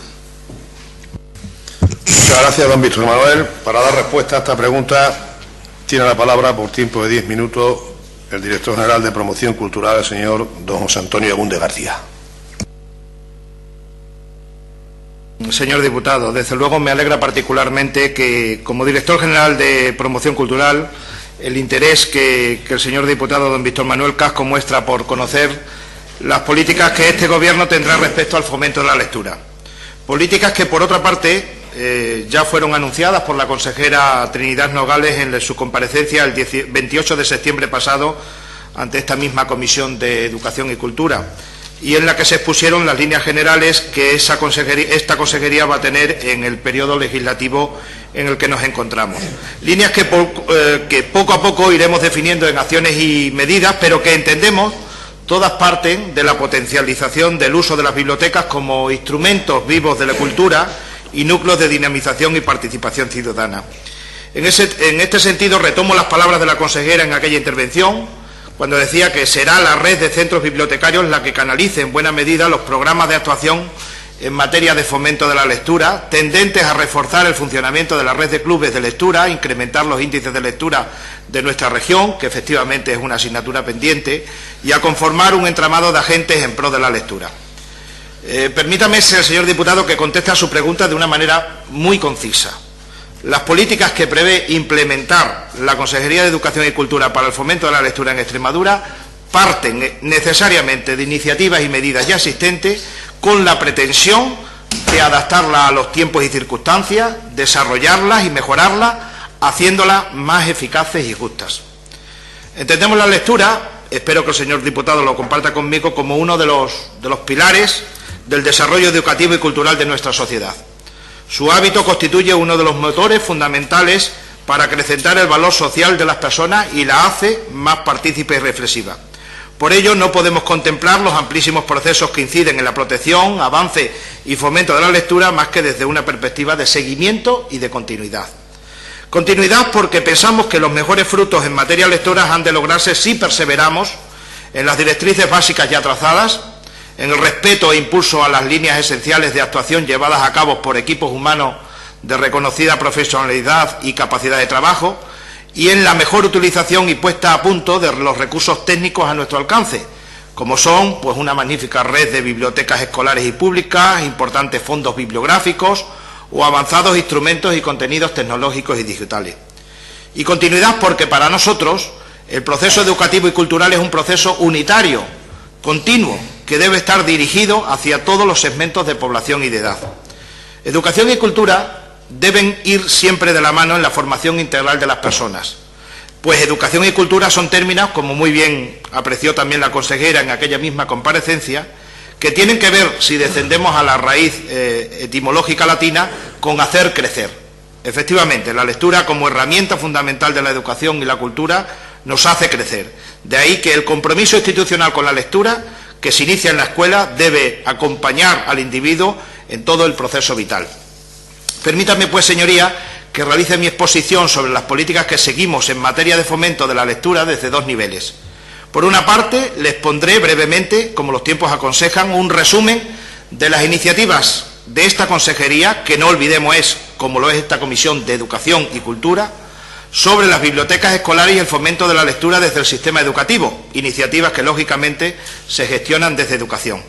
para pasar luego a tratar las políticas que emanan de la Dirección General de Promoción Cultural y cuyo principal cauce de actuación es el Plan de Fomento a la Lectura de Extremadura. Desde el punto de vista educativo, la política de apoyo a las bibliotecas escolares y al fomento de la lectura desde edad escolar se vertebra en las siguientes líneas de trabajo. En primer lugar, mediante dotaciones económicas para mejorar los recursos físicos e infraestructuras de las bibliotecas escolares. Los centros públicos de nueva creación reciben un presupuesto extraordinario para poner en marcha sus bibliotecas y el resto solicita anualmente ayudas a través de una convocatoria. Los fondos son los que con los que cuenta estas dotaciones suponen un total de 617.144 euros.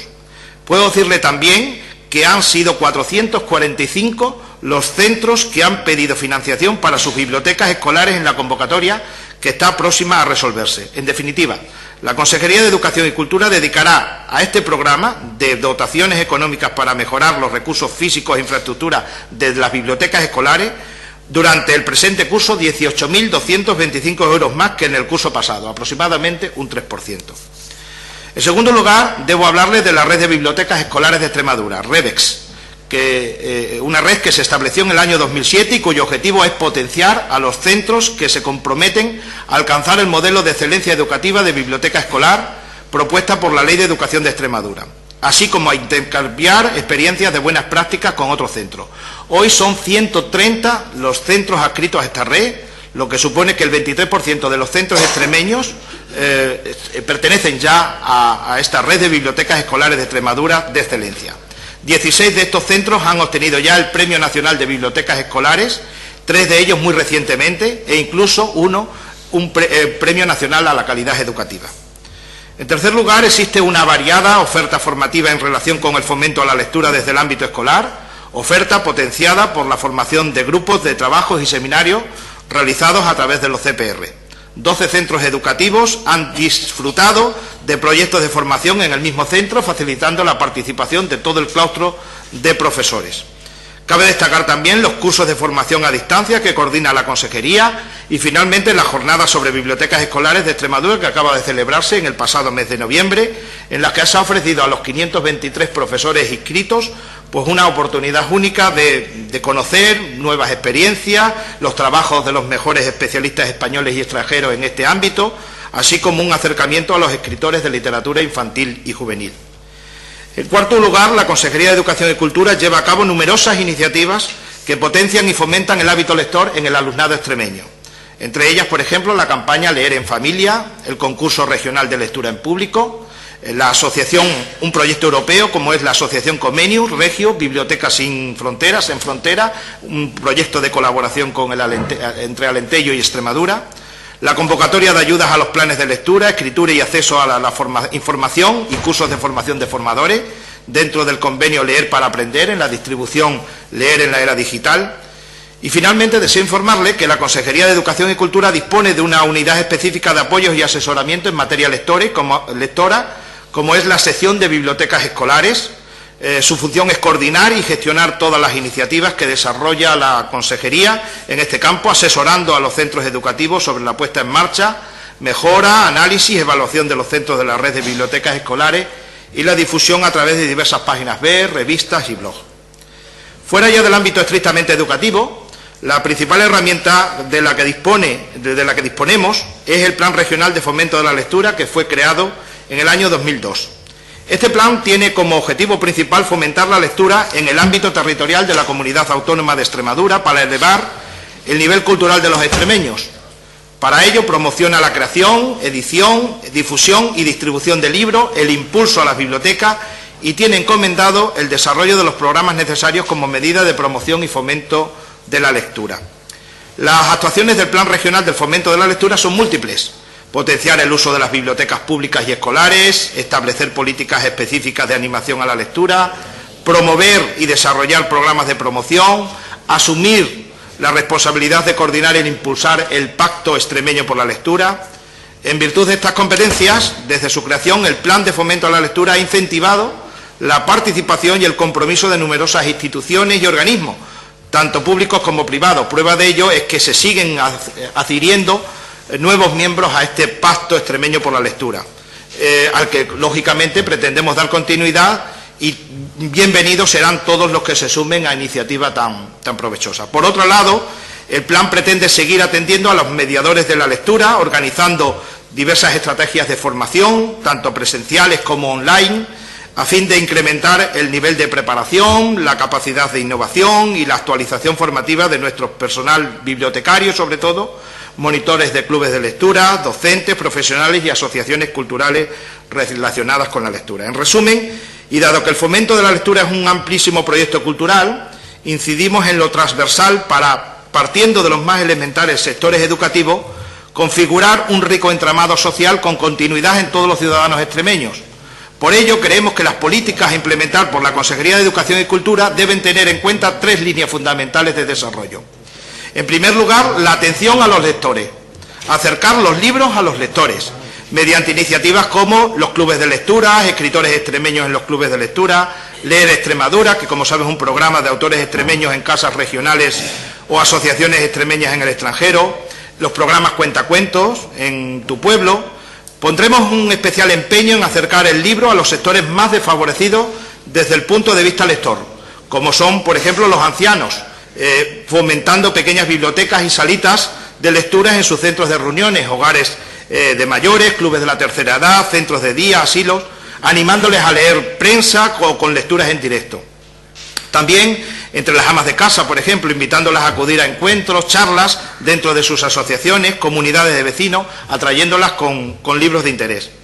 En segundo lugar, nuestra intención o atención irá dirigida a los mediadores, a los agentes de lectura, con acciones y programas como premios de al fomento a la lectura, carnet de agente lector, jornadas de actualización bibliotecaria, programas de voluntariado, libros cercanos, etcétera. Reconocemos aquí verdaderamente una importante labor, la labor que ejercen los bibliotecarios y bibliotecarias de nuestra comunidad autónoma, que atienden una extensísima red de 451 bibliotecas públicas, un logro de referencia nacional de nuestra red. Discúlpeme, señor director general, si es tan amable, podría usted terminando, ha consumido su turno. Inmediatamente. Gracias. Señor presidente. Y en tercer lugar, queremos la atención a la lectura haciendo visibles sus manifestaciones e importancia, con acciones como el fomento hacia las ferias o la participación en las ferias del libro, hacia todas las celebraciones de las efemérides como el Día del Libro, el Día de la Biblioteca, el Día de la Poesía, etcétera, etcétera.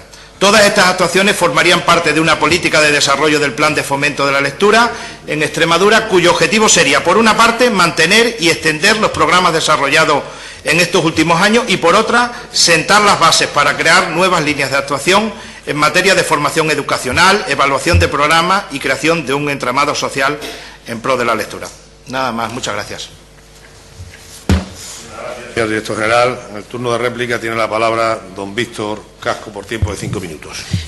Muchas gracias. Le agradezco sinceramente la profusión de la información, porque este grupo parlamentario, esta agrupación de diputados, y particularmente este diputado, está especialmente interesado en todo lo que sean políticas de fomento de la lectura. No solo porque, como usted, comparto que la lectura es un requisito esencial para la construcción de la conciencia humana, de la propia persona, sino que incluso es uno de los medios más eficaces para consolidar la propia democracia, porque una población lectora es una población crítica es una población informada, y una población informada es una población que hace el bien común, que sabe que gestionar bien nuestro sistema. En ese sentido, desde la agrupación de diputados, manifestarle nuestro apoyo a todos los programas que incidan en el fomento de la lectura, son esenciales. Yo creo que el uso de Internet, además, es una herramienta que se debe poner en valor especialmente, porque es una forma, un medio por el cual nuestros jóvenes, sobre todo los jóvenes, pueden acceder a las lecturas. Si se usa bien Internet, puede ser uno de los medios más eficaces para contribuir al incremento de los índices de lectura, y desde luego habrá que atender especialmente a una franja, porque los jóvenes leen bastante, los adolescentes no. Hay un momento en el tránsito de esa edad donde el joven lector se convierte en un adolescente que no sigue leyendo. Y es uno de los tramos, uno de los segmentos de la población, ese adolescente que deja de leer pero que se ha leído sus cuentos, se ha leído sus novelas, pero que deja de leer en un momento en el que habrá que participar.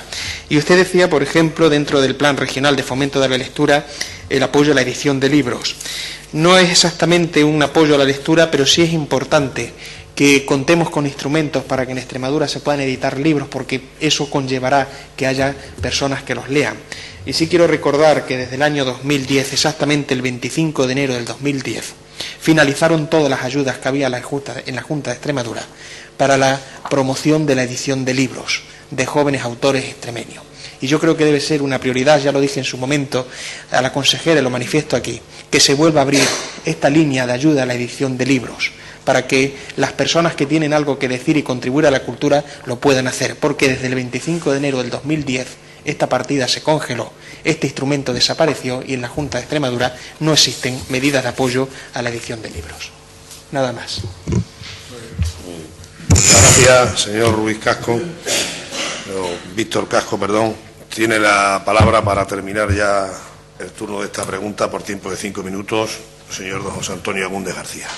Gracias. Gracias, señor presidente. Señor Casco, muchas gracias por sus apreciaciones y sugerencias. Como buen lector, que sé que es, pues agradezco sinceramente sus observaciones. Efectivamente, está conmigo en que el desarrollo de la cultura y la ampliación del conocimiento que se realiza a través de una herramienta tan básica como es la lectura son inversiones de carácter inmaterial tan importantes para el progreso de los pueblos y el despliegue de todas sus potencialidades, como el dotarlos de medios e infraestructuras materiales. Verdaderamente, ¿para qué sirven las bibliotecas si no se utilizan, ni los libros si no se leen? No leer, no adquirir la capacidad de interpretación y comprensión lectora puede llevar al niño, al joven, al adulto a deteriorar el lenguaje, a fomentar en ellos el analfabetismo funcional tan alarmante en la sociedad actual. Esta es, desde luego, nuestra principal misión, acercar a todos a las letras y a su comprensión. Efectivamente, me habla usted del apoyo que deben tener todos los programas relacionados con las lecturas y las nuevas tecnologías. Las nuevas tecnologías, desde luego, aportan un atractivo nuevo y un impulso al mundo de la lectura. Precisamente encaminados hacia las nuevas generaciones y al uso de que éstas hacen de las nuevas tecnologías, van dirigidas una parte de nuestros esfuerzos.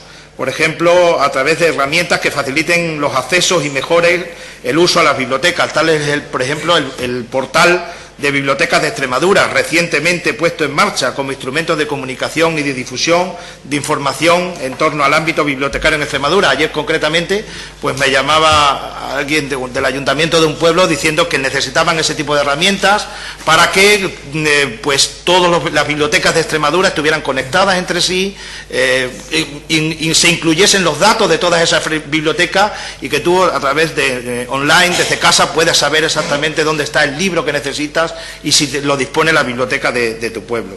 Se trabaja también en la extensión del servicio de préstamos de e-books dentro de la red de bibliotecas para ofrecer al ciudadano una plataforma online de préstamos de contenidos, también en forma de libros digitales, y se quiere establecer un préstamo de dispositivos portátiles en sala y un kit de accesibilidad para discapacitados en puestos fijos de nuestros centros bibliotecarios. Por otra parte, se realiza también un esfuerzo en la digitalización de fondos históricos y en su difusión a través de plataformas RODA, que podamos tener acceso a las hemerotecas, por ejemplo, de los diarios de la región, etcétera, a través de Internet, ¿no? Todo esto es con objetivo de fomentar la alfabetización tecnológica y la administración electrónica a través de nuestras infraestructuras culturales como servicio público de integradores. Me comentaba que hay una franja, la franja de adolescentes, que es un poco la que tenemos que arrastrar a la lectura. Efectivamente, es una franja que nos preocupa. Tengo hijas y conozco perfectamente cuál es ese problema de arrastrarlo y traerlas a la lectura, ¿no? Y a que les interese el medio lector. Quizás están demasiado enfocadas hacia otras referencias audiovisuales como es el Internet, etcétera, pero también desde la Consejería se han puesto y queremos seguir poniendo en práctica fórmulas, medidas para atraerlos a través, por ejemplo, de premiar proyectos de cómics, etcétera, etcétera, en donde los jóvenes pues están implicados, donde hay esas formas de conexión entre literatura, un poco arte, etcétera, ¿no? Y finalmente podría hacerle toda una relación de todas las asignaciones presupuestarias que están en nuestros presupuestos vinculadas a las lecturas. Son muchas, están ahí, no tengo ningún inconveniente en hacérsela en el momento que usted estime oportuno. Básicamente lo que queremos es seguir potenciando la lectura desde todos los niveles, y decirle en relación con la edición de libros que efectivamente, aunque el equipo anterior pues la suprimió durante este ejercicio, en el año 2011, pues nosotros, sin embargo, queremos retomar esas ayudas para el presente ejercicio presupuestario. Nada más, muchas gracias. Muchísimas gracias, señor director general. Agotado el punto número 2 del orden del día, comunicarle o informarle que va a seguir la Comisión de Educación, que ustedes como altos cargos pueden acompañarnos, nos encantaría, si así lo estiman oportuno, o pueden ausentarse de la comisión, como ustedes lo prefieran. El punto 3 del orden del día, tengo que comunicarle, señorías, que hemos recibido esta mesa y esta presidencia un escrito por parte del ilustrísimo señor don Víctor Manuel Casco Ruiz, diputado de la agrupación de Izquierda Unida Verde SIE, solicitando la retirada de la propuesta de impulso en esta comisión, el punto 331. Por tanto, haciendo uso del artículo 216.3, se retira la propuesta de impulso solicitada por la agrupación de Izquierda Unida.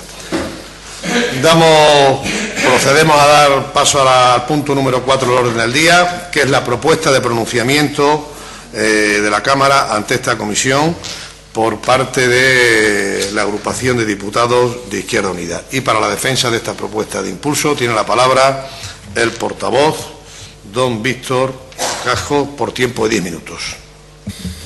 Muchas gracias, señor presidente, y aprovecho para decirle que no pasa nada porque me llame usted Ruiz Casco. Mi madre está especialmente molesta porque solo aparece mi primer apellido y nunca el segundo, que es el suyo.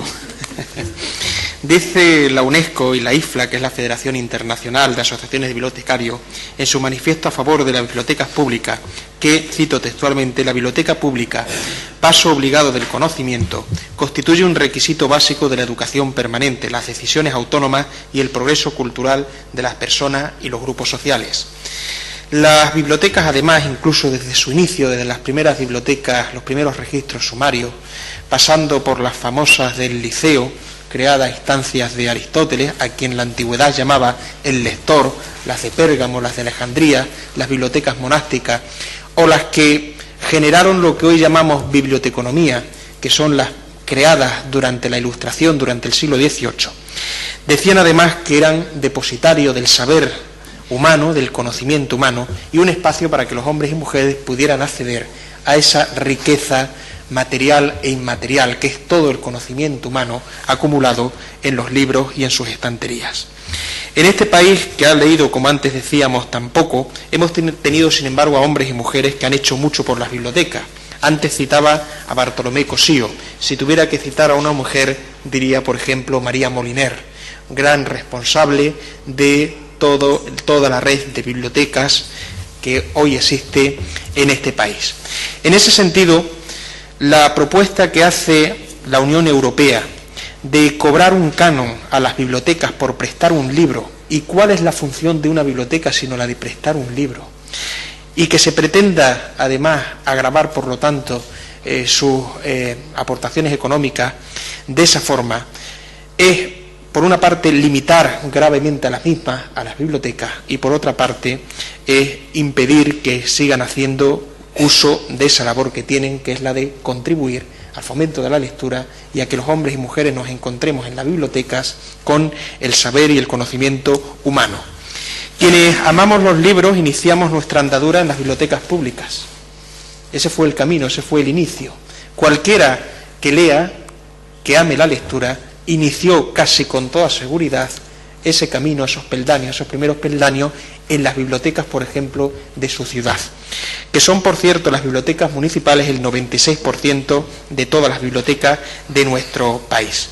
Por eso nosotros presentamos esta iniciativa que pretende, por una parte, denunciar la Directiva Europea 2006/115/C sobre derechos de alquiler y otros derechos afines a los derechos de autor en el ámbito de la propiedad intelectual, porque con ella se puede prohibir a las instituciones públicas el préstamo de las obras de aquellos autores que así lo soliciten, y dan a los Estados miembros la alternativa de adquirir el derecho a prestar dichas obras mediante una remuneración. Así, las bibliotecas públicas están obligadas a pagar por los préstamos, y repito, prestar es la función básica y esencial de cualquier biblioteca. Están obligados por ese préstamo a pagar un canon, que además lo pagan a asociaciones de carácter privado, como son la SGAE y CEDRO.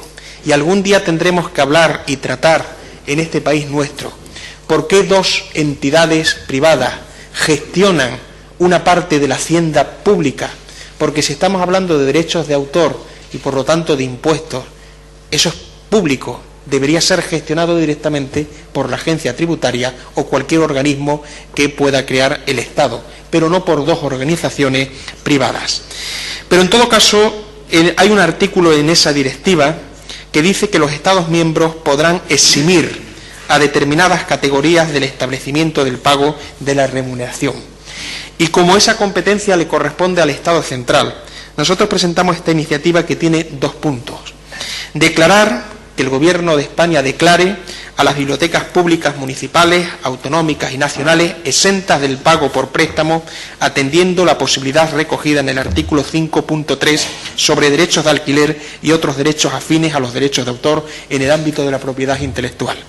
Y en segundo lugar, que esta comisión manifieste su rechazo y desconformidad con el establecimiento de una tasa por préstamo en bibliotecas públicas, e insta al Gobierno de España a pedir la derogación de la Directiva Europea que lo regula. Termino con una reflexión que hacía un escritor que tiene derecho a cobrar por su obra, José María Pérez Zúñiga. Decía: las bibliotecas son las residencias de la cultura, y pedir un canon por el préstamo de un libro es como cobrar una entrada.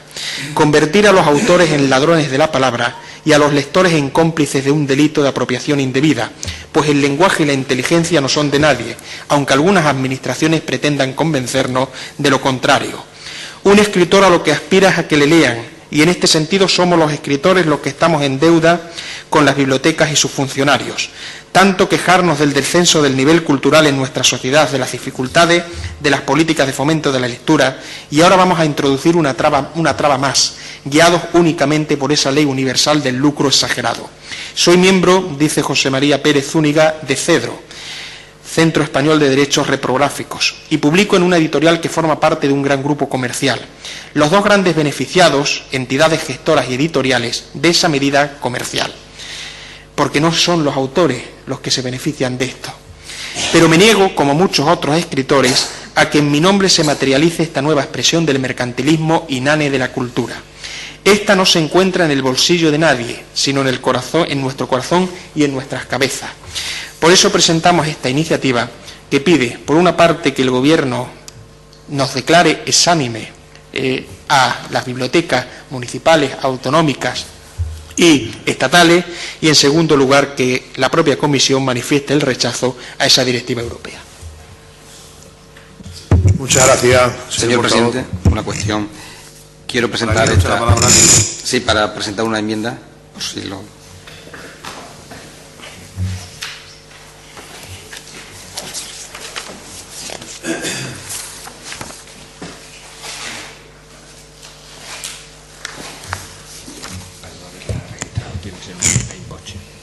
Entiendamos una enmienda en boche que tendrá usted que, por lo menos, darla a conocer al resto de los grupos.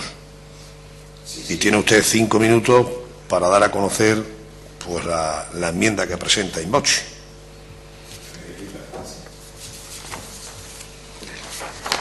Una a cada grupo.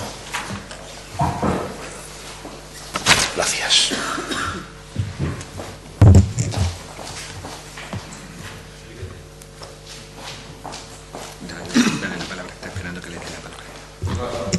Pues tiene usted la palabra, señor portavoz del Grupo Popular. Muchas gracias, señor presidente. Como pueden comprobar, los portavoces de los dos grupos, la justificación de la enmienda es teniendo en cuenta una sentencia que hay del Tribunal de Justicia de la Comunidad Europea, por el cual declara que el Reino de España ha incumplido las obligaciones que le incumbe en virtud de los artículos 1 y 5 de la directiva que anteriormente ha aludido el diputado señor Casco. Entonces, nuestra propuesta, esta enmienda va encaminada a que se suprima el punto primero del texto de la iniciativa planteada, manteniendo el resto con su redacción original. Yo solicitaría a ambos grupos que diese la posibilidad de que se debata en más profundidad la enmienda. Muchísimas gracias. Señor portavoz, tiene la palabra el señor portavoz del Grupo Socialista por tiempo de 5 minutos. Bueno, nosotros que acabamos de conocer la enmienda in voce,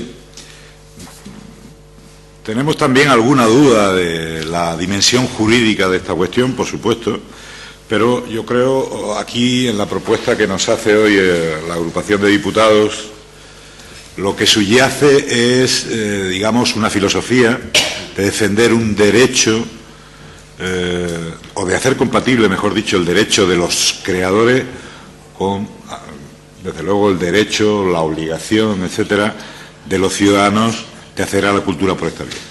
Así que tenemos serias dudas sobre la dimensión jurídica, pero compartimos plenamente la filosofía que subyace en la propuesta, que es, resumiendo, acercar la cultura a la gente sin más traba que no invadir los derechos de los creadores o no, digamos, conculcar determinadas leyes del ámbito que sea. En este caso, la enmienda de in voce del Grupo Popular hace referencia a una sentencia del Tribunal Europeo, supongo, por el que se declara al Reino de España que ha incumplido determinadas obligaciones. Nos gustaría que el grupo que propone la enmienda argumentase en mayor profundidad y, en función de eso, pues seguro que ayudará a que mi grupo parlamentario tome también la decisión más acertada. Muchas gracias, señor presidente. Tiene la palabra por 5 minutos el portavoz de la agrupación. Muy simple, yo no tengo problema en que se argumente la propuesta. Obviamente me reservo luego el derecho de aceptarlo o no como enmienda a mi propuesta, pero que se pueda defender sin ningún problema. Bueno, pues tiene la palabra el portavoz del Grupo Popular para defender la enmienda y se pronuncien ya ustedes si la incorporamos al texto o no. Se tiene que pronunciar el proponente. O, efectivamente, debe de pronunciarse el proponente, si la acepta o no la enmienda. Muchas gracias, señor presidente, y también agradecer a los portavoces del Grupo Socialista Regionalista y a la agrupación de diputados el hecho de que podamos debatir en más profundidad esta enmienda. Nosotros, como se ha dicho anteriormente, estamos de acuerdo con todo el texto de la propuesta.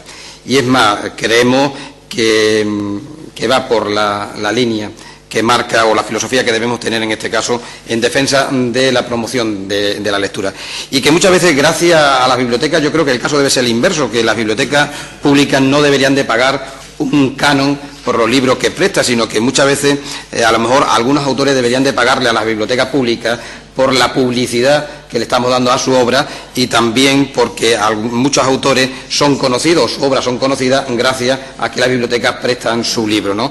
Pero bueno, independientemente de eso, también estamos muy de acuerdo y yo creo que últimamente tenemos conocimiento, la mayoría de los españoles, en qué se destina o a qué ha ido a parar parte de este dinero que estas dos asociaciones que antes se nombraba, la GAE y la Asociación Cedro, están recaudando de los derechos de autor.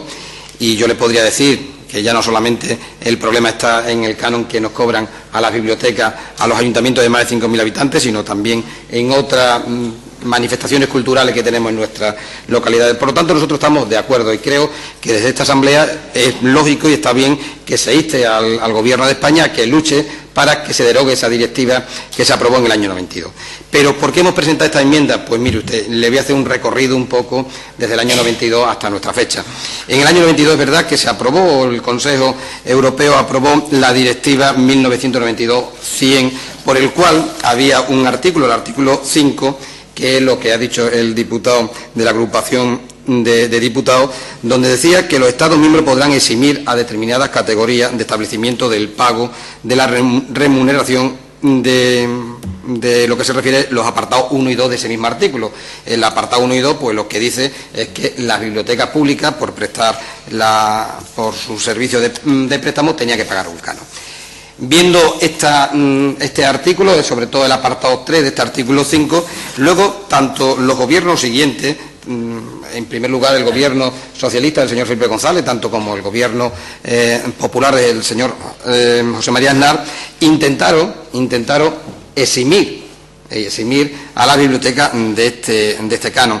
Y entonces se aprobó la Ley 43/1994 de la propiedad intelectual, donde se incorpora ese derecho y donde hay un artículo en esta ley, el artículo 4, que dice claramente que no precisarán autorización los préstamos realizados por los museos, archivos, bibliotecas, etcétera, etcétera.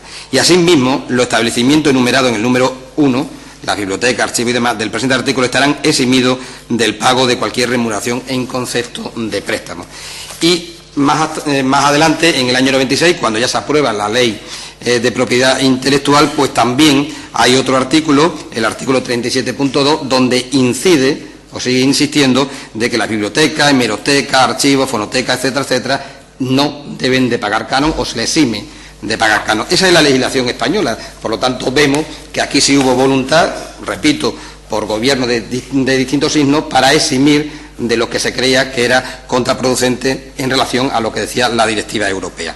Pero luego, naturalmente, la Comisión Europea recurrió ya no solamente a lo que la legislación española estaba diciendo, sino también a la legislación portuguesa. Y hubo dos sentencias, una el 6 de julio, en relación a Portugal, y la nuestra, que fue del 26 de octubre del 2006. Y hay una sentencia de este Tribunal de Justicia donde ya aquí manifiesta y queda claro que esa interpretación que había hecho el Gobierno de España no era tal. Y en esa sentencia dice su resolución que declara que el Reino de España ha incumplido las obligaciones que le incumben en virtud de los artículos 1 y 5 de la Directiva 92/100 sobre derecho de alquiler y préstamo y otros derechos afines a los derechos de autor en el ámbito de la propiedad intelectual, al eximir de la obligación de remunerar a los autores por los préstamos públicos de obras amparadas por derecho de autor, los préstamos concedidos por la práctica totalidad de las categorías de establecimiento. O sea, hay una sentencia donde queda muy clara que el Reino de España no puede hacer la interpretación que había hecho en la legislación anteriormente, sobre todo en la Ley de Propiedad Intelectual.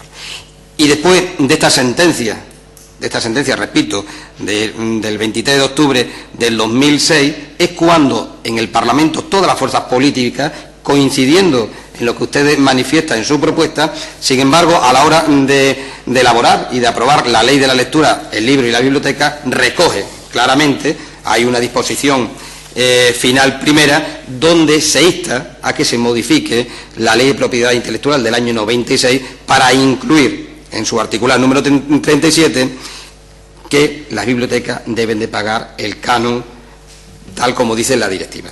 Por lo tanto, visto la legislación que tenemos, tanto la europea y la sentencia que hay del Tribunal de Justicia de la Comunidad Europea, no nos queda otra que aceptar el tema. Independientemente, repito, que estamos de acuerdo con su propuesta y que pensamos que debemos luchar para que esa directiva se elimine o se cambie. Pero mientras que no tengamos esto, no podemos aprobar en esta Asamblea una resolución donde le estamos instando al Gobierno de España, en este caso, a que cumpla o incumpla con una sentencia del Tribunal de Justicia de la Comunidad Europea. Muchas gracias. Muchas gracias, señor portavoz. Don Víctor Casco Ruiz, incorporamos la enmienda.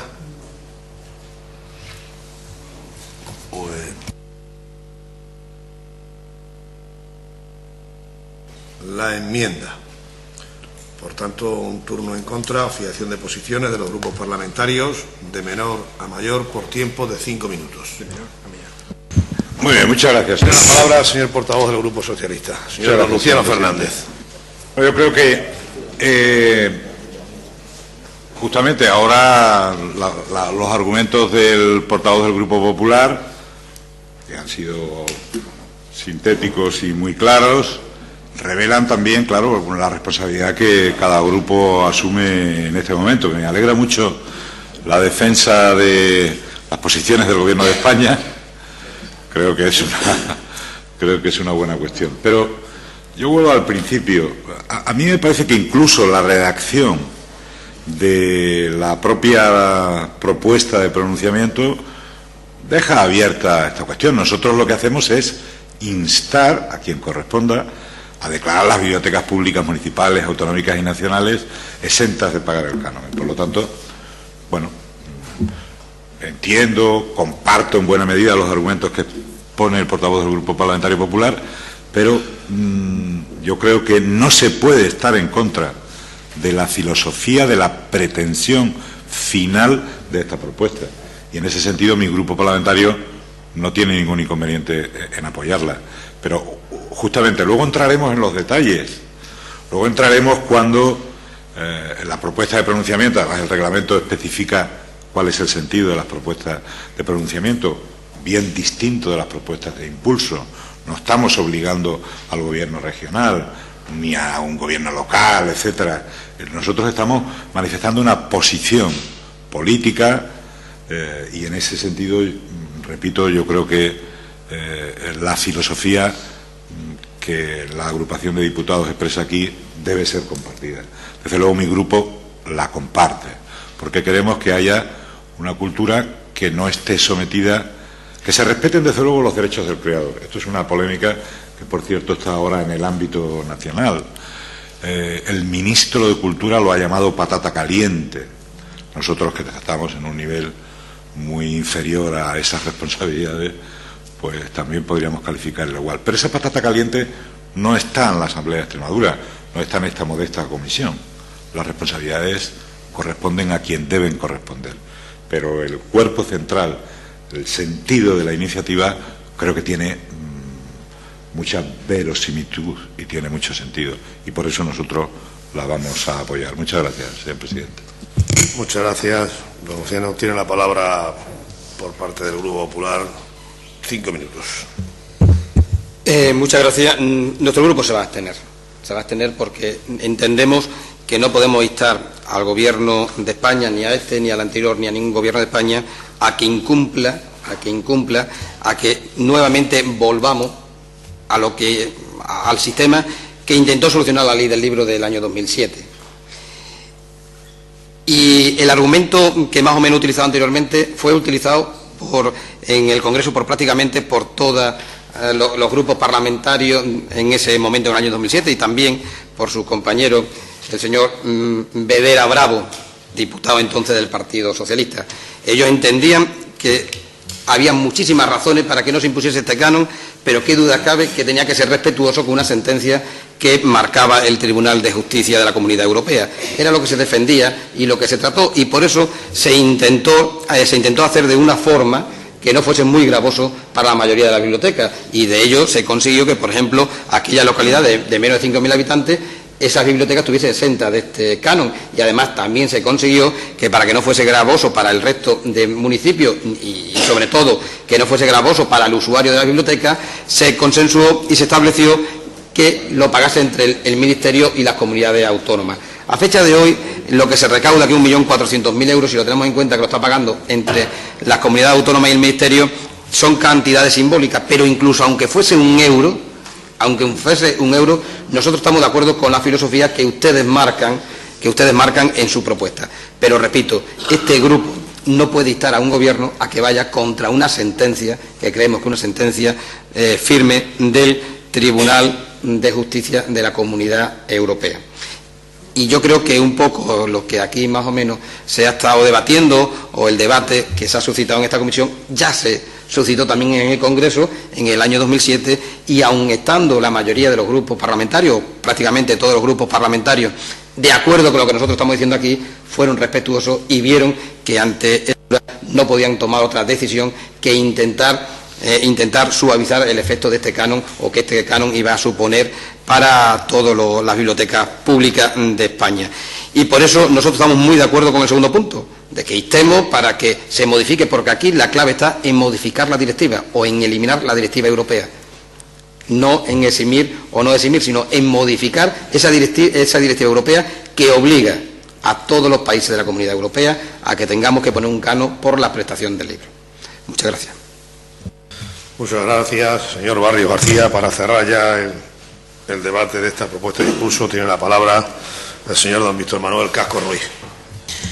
Muchas gracias. Señor Barrio, yo le entiendo, entiendo su argumentación y la preocupación, pero yo quiero mantener el contenido de la propuesta, fundamentalmente para que el nuevo Gobierno de España comprenda que hay una parte sustancial de esta Asamblea que no compartimos que se tenga que poner un canon a las bibliotecas públicas. Además, es un error que va a repercutir negativamente y, por lo tanto, hacer todo lo posible para que eso no sea posible. Y, en segundo lugar, les puedo asegurar que hay instrumentos jurídicos y, sobre todo, políticos para superar esta situación, si así lo quieren los Estados miembros, si así lo deciden los que forman parte de la Comisión Europea, que es quien presentó esta directiva. Y ejemplos hemos tenido a lo largo de los últimos meses y años de, superar determinadas trabas. Y yo espero que se llegue hasta el final para impedir que nuestras bibliotecas tengan que pedir ese préstamo y que se haga todo el esfuerzo posible por el actual Gobierno de España para superar este trámite. Y desde luego espero que por parte de la Asamblea de Extremadura se manifieste ese rechazo al canon a las bibliotecas públicas, y desde luego agradezco también la posición manifestada por el portavoz del Partido Socialista, el señor Fernández. Muchísimas gracias, don Víctor. Cerrado el debate, procedemos a la votación de la propuesta de pronunciamiento, la 1-C/8. ¿Votos a favor?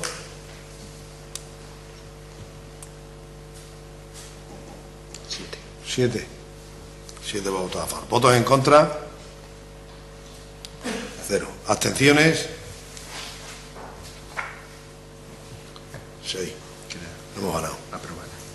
Queda aprobada por 7 votos a favor y 6 abstenciones. Muchas gracias. Agotado el orden del día, se levanta la sesión.